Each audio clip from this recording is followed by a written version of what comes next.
الحمد لله نحمده ونستعينه ونستغفره ونؤمن به ونتوكل عليه ونعوذ بالله من شرور أنفسنا ومن سيئات أعمالنا من يهده الله فلا مضل له ومن يضلله فلا هادي له ونشهد أن لا إله إلا الله وحده لا شريك له ونشهد أن سيدنا ومولانا محمدًا عبده ورسوله أرسله بالحق بشيرًا ونذيرًا وداعيًا إلى الله بإذنه وسراجًا منيرًا وصلى الله تعالى عليه وعلى آله وصحابه وبارك وسلم تسليمًا كثيرًا عن جابر رضي الله تعالى عنه أنه قال رسول الله صلى الله عليه وسلم إن الله بعثني لتمام مكارم الأخلاق وكمال محاسن الأفعال. وقال النبي صلى الله عليه وسلم إنما بعثت لأتمم مكارم الأخلاق أو قال النبي صلی اللہ علیہ وسلم. بزرگان محترم، اس وقت آپ حضرات کی خدمت میں دو حدیثیں پیش کی ہیں جس میں نبی پاک صلی اللہ علیہ وسلم نے اپنی بعثت کے مقاصد میں سے ایک اہم مقصد بیان کیا ہے. جس طرح نبی پاک صلی اللہ علیہ وسلم کی بعثت کا مقصد اللہ کی وحدانیت، اللہ کی ربوبیت اور اللہ کی توحید کی دعوت دینا، اسی طریقے سے نبی پاک صلی اللہ علیہ وسلم کی بعثت کا ایک اہم مقصد تھا مکارم اخلاق کی تعلیم. مکارم اخلاق کیا ہیں تو اس کو ہم سمجھیں کہ جس طریقے سے اللہ رب العالمین نے اس دنیا کو عالم اسباب بنایا اور انسان کو پیدا فرمانے کے بعد انسان کی زندگی کی بقا اور اس کے تحفظ کے لیے اللہ رب العالمین نے اسباب کو اختیار کرنے کا حکم دیا کہ انسان جس چیزوں سے فائدہ اٹھا سکتا ہے ان چیزوں کو اپنائے اور جن چیزوں سے انسان کو نقصان ہوتا ہے ان چیزوں سے بچے. اسی طریقے سے اللہ رب العالمین نے ایمان کے ساتھ ساتھ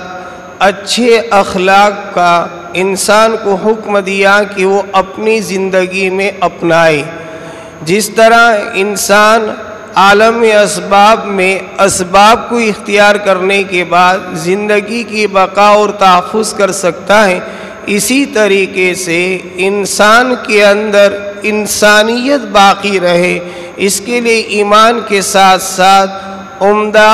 اور اچھے اخلاق کا برتنا اور اپنانا بہت ہی ضروری ہے. اگر انسان کی زندگی میں اخلاق اور عمدہ صفات نہیں ہیں تو پھر انسان کی زندگی انسانیت سے ہٹ کر ایک حیوان کی طرح اور ایک درندے کی طرح ہو جاتی ہیں. اسی لیے نبی پاک صلی اللہ علیہ وسلم جب دنیا میں تشریف لائے تو انسان کے اندر جو صفات نقصان پہنچانے والی تھی ان صفات سے ہٹ کر آپ علیہ الصلاۃ والسلام نے عمدہ اخلاق کی تعلیم دی. چنانچہ نبی پاک صلی اللہ علیہ وسلم نے اپنی بعثت کے متعلق فرمایا کہ ان اللہ بعثنی لتمامی مکارم الاخلاق، کہ اللہ رب العالمین نے مجھے دنیا کے اندر اس لیے بھیجا کہ میں مکارم اخلاق کی تعلیم دوں. اور یاد رہیں کہ مکارم اخلاق سے دنیا کے اندر سے ظلم و ستم دور ہو سکتا ہے. دنیا کے اندر انسان کے اندر جو عداوتیں اور جو دشمنیاں اور جو آپس میں تشدد اور ظلم و ستم ہیں، یہ انسان اگر اخلاق کے نبوی کو اپنائے گا تو اس سے یہ تمام چیزیں دور ہو سکتی ہیں. آپ دیکھیے نبوت سے پہلے حضرت خدیجۃ الکبریٰ رضی اللہ تعالی عنہا نے نبی پاک صلی اللہ علیہ وسلم کے عمدہ اخلاق اور آپ کے اچھے صفات کو دیکھتے ہوئے آپ سے نکاح کا پیغام بھیجا اور فرمایا انما رغبت فیک لحسن الخلق و تصدیق الحدیث کہ محمد صلی اللہ علیہ وسلم میں نے آپ کے اندر اپنے نکاح کے پیغام بھیجنے کی جو رغبت کی اور میں نے جو نکاح کا پیغام آپ کو بھیجا اس میں دو وجہ سے بھیجا۔ ایک تو یہ ہے کہ لحسن الخلق آپ کے اندر عمدہ اخلاق ہیں، اور دوسرا فرمایا و تصدیق الحدیث اور آپ اپنی بات میں سچے ہیں۔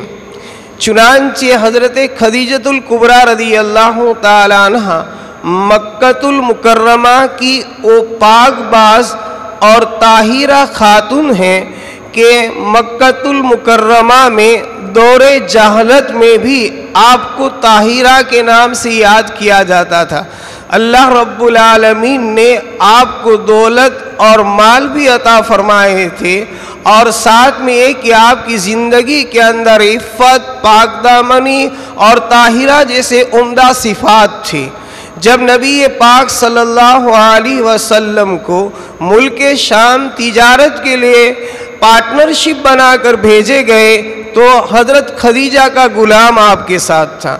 جب غلام واپس آیا اور آپ صلی اللہ علیہ وسلم کے اخلاق کے متعلق گواہی دی تو حضرت خدیجہ رضی اللہ تعالی عنہ نے نفیسہ بنت منیبہ کے واسطے سے آپ کو نکاح کا پیغام بھیجا، اور نکاح کے پیغام بھیجنے کے بعد آپ کے ساتھ جو معاملہ کیا وہ روز روشن ہے۔ نبوت سے پہلے آپ کے ساتھ نکاح میں 15 سال تک حضرت خدیجۃ الکبریٰ رہی، اور نبوت کے بعد تقریباً 10 سال، یعنی نبوت سے پہلے 15 سال اور آپ کی نبوت کے ملنے کے بعد 10 سال، 25 سال تک حضرت خدیجۃ الکبریٰ رضی اللہ تعالی عنہ آپ کی نکاح میں رہی۔ جب نبوت ملی اس وقت نبی پاک صلی اللہ علیہ وسلم کے حالات جو تبدیل ہوئی اور آپ کی اندرونی جو کیفیت تبدیل ہوئی، اس وقت حضرت خدیجۃ الکبریٰ رضی اللہ تعالی عنہا نے آپ کے بارے میں جو تعلیم دی اور آپ کے بارے میں جو آپ کو صبر اور اس طریقے سے آپ کو تسکین اور آپ کو اطمینان دلانے کے لیے جو جملے کہے تھے، وہ عزیز دوست ہم سب کو اپنی زندگی میں اپنانے کی ضرورت ہے۔ آپ دیکھیں، ایک طرف محسن انسانیت ہیں، ساری کائنات کا خلاصہ تاجدار مدینہ صلی اللہ علیہ وسلم ہیں، اور ایک طرف حضرت خدیجہ ہیں۔ آپ غار حرا میں سے گھبرائے ہوئے تشریف لا رہے ہیں اور آپ علیہ السلام کچھ خوف محسوس کر رہے ہیں، تو جب گھر میں تشریف لائے تو آپ نے کہا کہ زملونی زملونی، مجھے چادر اڑا دو، میں گھبرا رہا ہوں۔ اور آپ پسینہ سے شراپا بور ہو گئے، آپ کا جسم عطر پسینہ پسینہ ہو گیا، آپ گھبرائے ہوئے تھے۔ تو رفیق حیات حضرت خدیجۃ الکبریٰ نے آپ کا حکم مانتے ہوئے، آپ کے حکم کی تکمیل کرتے ہوئے فوراً آپ کو چادر اوڑھا دی اور آپ کی سرہانے بیٹھ گئی۔ پھر جب آپ کا کچھ غم دور ہوا اور آپ کا خوف دور ہوا تو آپ نے حضرت خدیجہ کو جو جبرائیل کی آمد کے واقعے کی خبر دی اور آپ پر جو ایک کیفیت طاری ہوئی تھی وہ خبر دی، تو حضرت خدیجہ رضی اللہ تعالی عنہا نے آپ کو اطمینان دلاتے ہوئے جو جملے کہے اور یہ کہا واللہ لا یخزک اللہ ابدا، اے محمد اللہ رب العالمین خدا کی قسم کھا کر میں کہتی ہوں کہ آپ کو کبھی رسوا اور کبھی ذلیل نہیں کریں گے۔ دیکھیے محسن انسانیت ہے، نبی پاک صلی اللہ علیہ وسلم ہے، اور حضرت خدیجہ آپ کو اطمینان دلاتے ہوئے کیا کہہ رہی ہے کہ